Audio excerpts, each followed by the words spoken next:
सिक्का उछालते ही आपको पता लग जाएगा कि आपका लोन अप्रूव होगा या रिजेक्ट। पता है कैसे?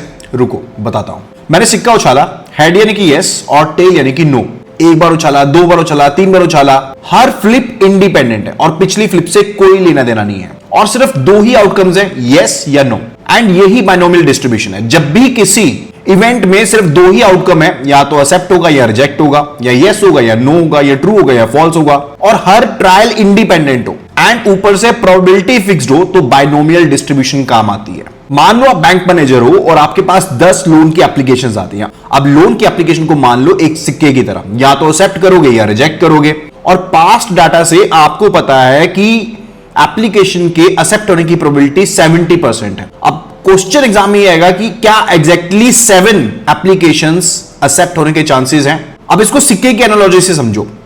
लोन एक्सेप्ट यानी कि हेड, लोन रिजेक्ट यानी कि टेल। सो इंडिपेंडेंट है एंड फिक्स्ड प्रोबेबिलिटी है, तो बाइनोमियल डिस्ट्रीब्यूशन का फॉर्मूला लगा दो, that is NCR P raised to power R and 1 minus P raised to power N minus R। N यानी कि टोटल ट्रायल, R जितना सक्सेस चाहिए, P यानी कि सक्सेस की प्रोबेबिलिटी। अब हमने इसको वैल्यूज को पुट करा और कैलकुलेट करके आंसर आया 26.7%। तो एग्जैक्टली 7 एप्लीकेशंस के एक्सेप्ट होने की प्रोबेबिलिटी आ गई 26.7%। बस इतनी सी बात। अब इसका सिर्फ इस्तेमाल लोन में नहीं होता, क्रेडिट कार्ड्स में, चेक बाउंस रेट में, एनपीए प्रेडिक्शन में, हर जगह बाइनोमियल डिस्ट्रीब्यूशन का इस्तेमाल होता है। सो सिंपल सा फंडा, यस या no, independent trials and fix probability, binomial distribution use होगा।